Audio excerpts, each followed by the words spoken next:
Ovoga puta nećemo pričati o pukim vestima, o nadmudrivanju u studijima ili o diplomatskim floskulama koje ste već 100 puta čuli, jer ono što se sada dešava iza zatvorenih vrata, u kabinetima moćnika i u tajnim memorandumima, to je nešto sasvim drugo. To nije politika kakvu poznajemo. Ovo liči na pripremu za nešto što bismo svi radije da ne doživimo, jer, pazi sad, dok se na ekranima vrte izjave o miru i primirju, u hodu se pišu računi za ratove koji još nisu ni završeni, a kamoli plaćeni. Sprema se scenario koji bi mogao da obriše celu kartu Evrope i to ne na papiru, već zaista. A sve počelo jednom rečenicom koja je odjeknula mnogo jače nego što su mnogi očekivali. Američki predsjednik Donald Trump, čovjek koji ne voli da bude dužnik, a još manje da ne naplati ono što je već potrošeno, okrenuo se svojim evropskim saveznicima, ali po znacima navoda, i postavio im pitanje koje ih je zateklo nespremne. Vratite 350 milijardi dolara, rekao otprilike prema prenosima medija. Nije to bila molba, to je bio zahtev. Obraćajući se liderima u Parizu, podsjetio ih je na avione, oružje i svu onu opremu koja je otišla u Ukrajinu.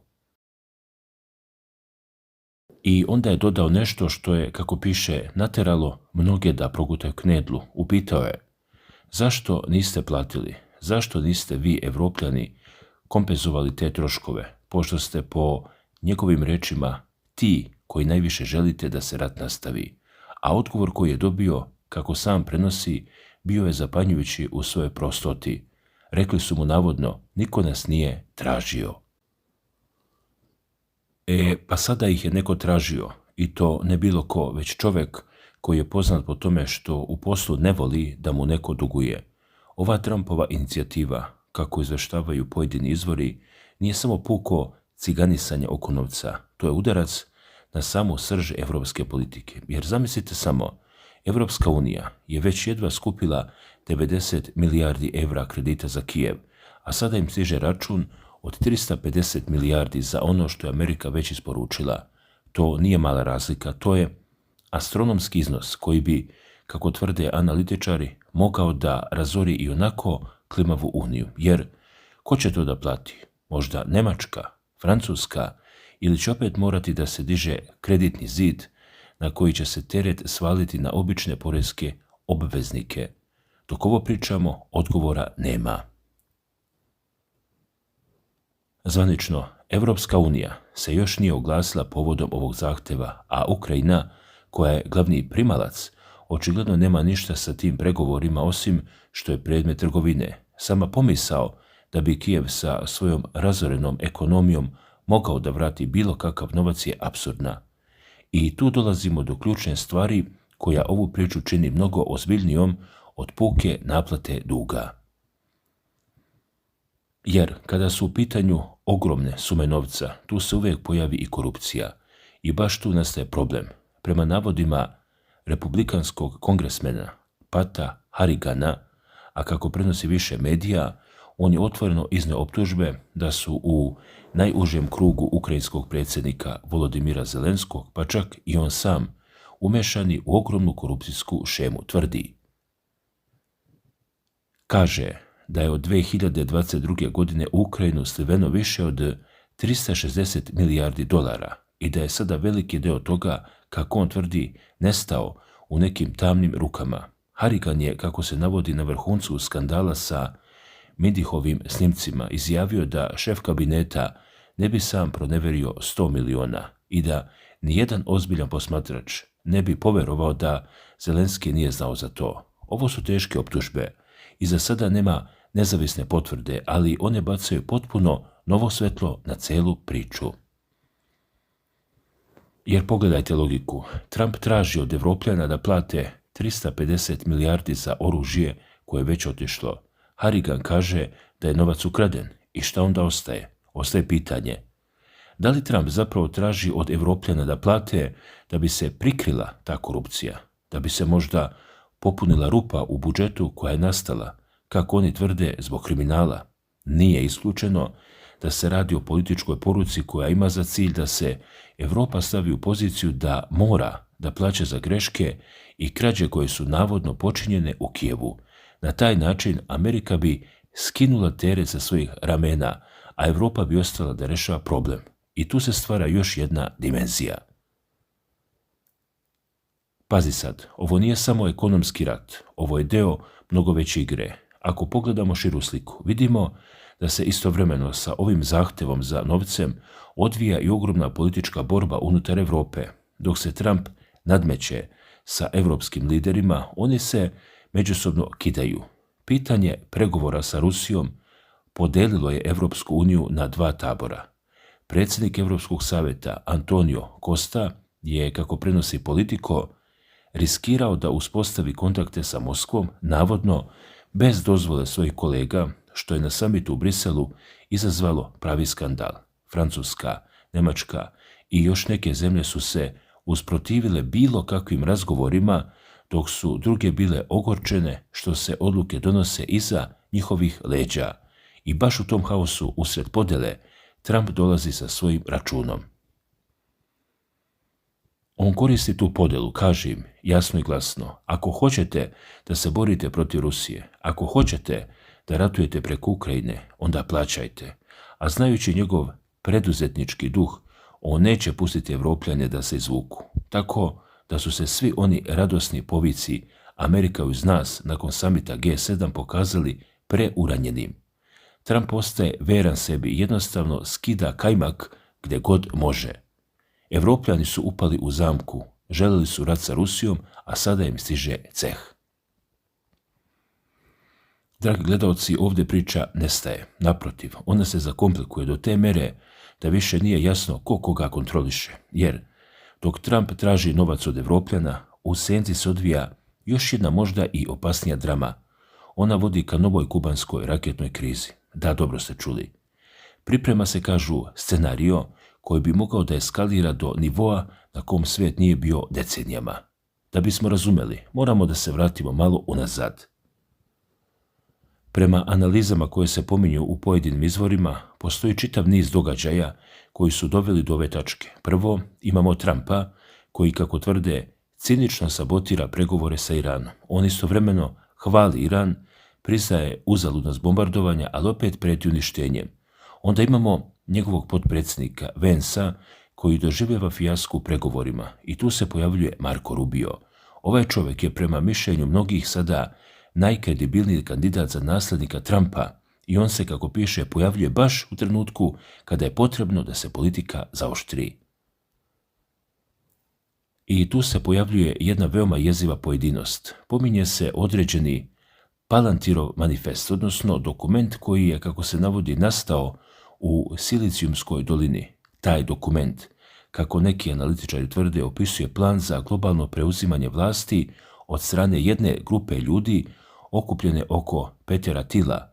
U tom krugu su, kako se navodi, šef Palantira, ali i Jared Kushner, Trumpov zet. To su ljudi koji su, kako se pominje, blisko povezani sa određenim jevrejskim lobijem. I sada Rubio, koji je navodno povezan s ovim krugom, dobija zadatak da gurne politiku eskalacije. On je već obezbedio glasove za pomoć Ukrajini u Kongresu, demonstrirajući da je spreman da se suprotstavi i sopstvenom predsjedniku ako treba. I to nije sve.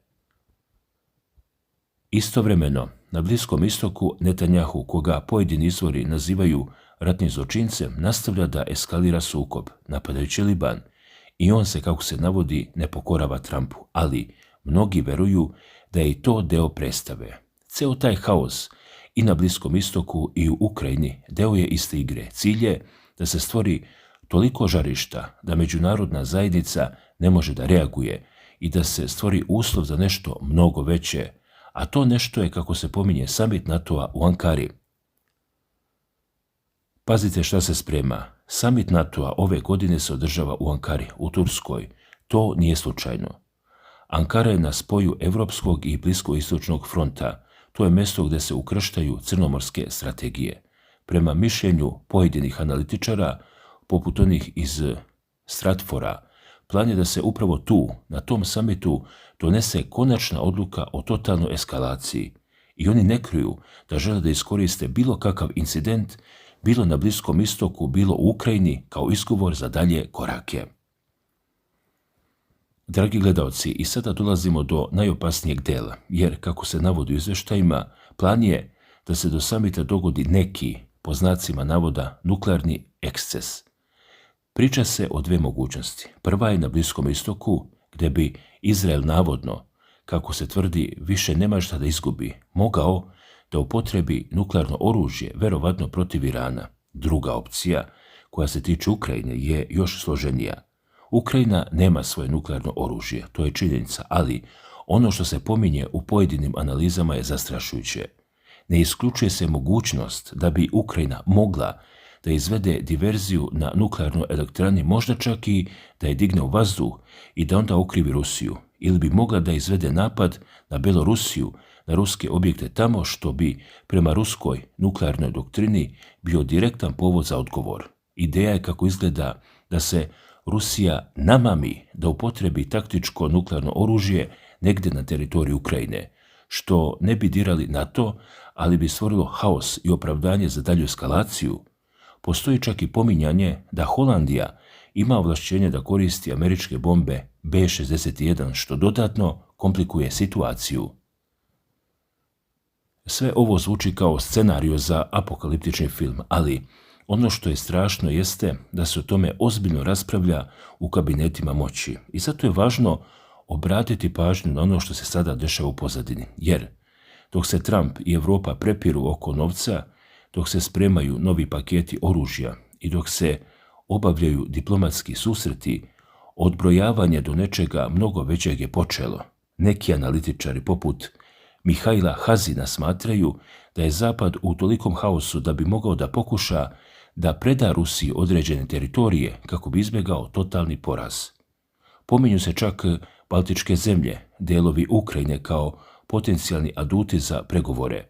To je još jedan pokazatelj koliko je situacija fluidna i opasna. To pokazuje da lideri u Briselu i Londonu, prema rečima Hazina, razmišljaju o ekstremnim rješenjima. I tako dolazimo do pitanja koje niko ne želi da postavi, ali koje svi moraju da razmotre. Gde smo mi, obični ljudi, u celoj ovoj priči?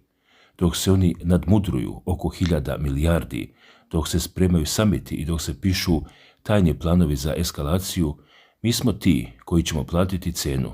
Ako dođe do nove kubanske raketne krize, ako se igra sa nuklearnim oružjem nastavi, neće biti važno ko je kome dužan, bit će važno samo da li smo preživeli. Zato vas pitam, da li verujete da su ove prijetnje ozbiljne ili ovo samo još jedna u nizu političkih igara dizanja cene? Šta mislite, ko je pravi meta Trumpovog zahteva za 350 milijardi? Evropa, Ukrajina ili je to samo pokriće za nešto drugo? I konačno, koliko ste spremni da verujete da nas vode ljudi koji su spremni da rizikuju rat velikih razmjera zarad profita ili političke prevlasti? Jer ono što smo do sada ispričali, ovo nadmetanje, prijetnje, računi i pripreme za summit, to je samo uvertira. Prava igra tek počinje. Ako mislite da će se sve završiti sa tim Trumpovim zahtevom ili sa ankaranskim sastankom, varate se. Ovo je proces koji je pokrenut i koji po svemu sudeći ima svoju unutrašnju logiku koja vodi ka nečemu mnogo, mnogo većem. Zato moramo da gledamo korak dalje, da vidimo šta se kuje iza kulisa, jer ono što slijedi moglo bi da bude mnogo opasnije od svega što smo do sada vidjeli. Da bismo razumjeli gde sve ovo vodi, moramo da se vratimo na onu priču o podjeli unutar Evrope i o borbi za pregovarački sto, jer ono što se sada dešava jeste da se Evropa pod pritiskom Amerike i sopstvenih unutrašnjih problema zapravo raspada na dva dela.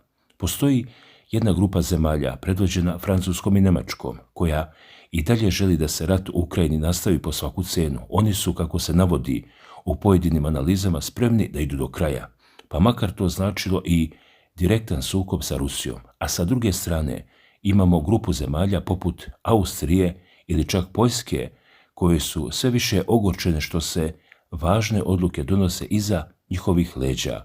One osjećaju da ih vode u provaliju bez njihovog pristanka. I tako dolazimo do tačke u kojoj više nije važno ko je kome šta rekao ili ko je kome prijetio. Važno je da je odbrojavanje počelo, rokovi su postavljeni, scene su pripremljene, glumci su na svojim mjestima i sve što nam preostaje jeste da posmatramo i da se nadamo da neko negde ima dovoljno razuma da povuče kočnicu prije nego što bude prekasno. A šta mislite vi o ovome? Da li je moguće da je ovo samo još jedna u nizu teorija zavere ili stvarno vidimo kako se pred našim očima skida maska sa lica onih koji vode svet? Pišite mi u komentarima. Svako dobro.